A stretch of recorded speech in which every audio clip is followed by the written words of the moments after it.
شعیب صاحب 9 مئی کا اثر انداز ہوگا آئندہ انتخابات کے اوپر، کیونکہ یہ ایک بہت بڑا فنومینا ہے پاکستان میں. لوگوں نے اس کو پسند نہیں کیا، وہ پی ٹی آئی کا حمایتی تھا یا مخالف تھا، سب نے اس کی مذمت کی ہے کہ یہ غلط تھا. یوم سیاہ صحیح، یوم سیاہ کا اس کو غلط کام ہوا. دیکھیں میرا خیال ہے کہ کچھ چیزیں ایکسیس ہو رہی ہیں. Excess of everything is bed.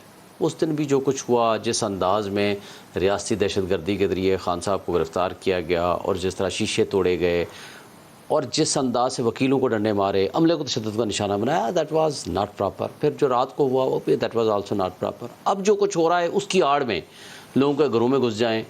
وہ علی اوان جو یہاں کا ایم این اے ہے، اس کے بھائی کو اور اس کی 4 معصوم بیٹیوں کو اٹھا کے لے گئے ہیں، کوئی پتہ نہیں ہے.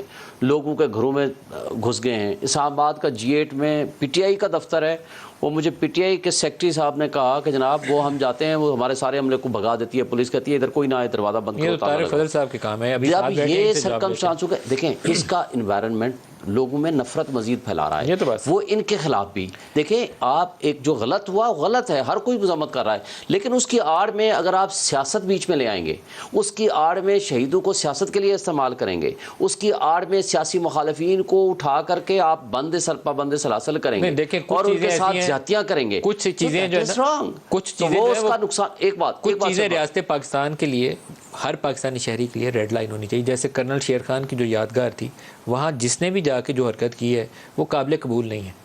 وہ قابل قبول نہیں ہے. آپ اگر جو مرضی جسٹیفیکیشن دیں، وہ نشان حیدر والے لوگ ہیں، ان کو تو عزت سے سلام کرنا چاہیے. جسٹیفیکیشن کی بات نہیں کر رہا، تو وہ میں نہیں جسٹیفائی کر سکتا. لیکن میں دوسری چیز ہے کہ جیسے علی وان والا معاملہ ہے یا کسی اور کا معاملہ ہے، نہ اس کی بچیوں کے ساتھ زیادتی ہونی چاہیے، نہ کسی اور کی بہو بیٹی کے ساتھ زیادتی ہونی چاہیے، نہ کسی کے گھر گھسنا چاہیے. ندیم طارق فضل صاحب یہ آپ کی بات کو سے بڑھاتے ہوئے ایک بات کہہ دوں، ریڈ لائن ہے ہمارا آئین کی حکمرانی اور قانون کی حکمرانی. جو اس کو کراس کرے قانون کے مطابق، قومی ہیروز کی میں وہی کہہ رہا ہوں نا، قانون کے مطابق قانون کو اپنا راستہ لینا چاہیے. مسئلہ یہ ہے کہ جب پی ٹی آئی کا دور تھا، اس وقت آئین جو ہے وہ ریڈ لائن نہیں تھی، وہ ایک ٹرانسپیرنٹ لائن تھی، نظر ہی نہیں آ رہی تھی. اب یہ ریڈ لائن بن گئی ہے.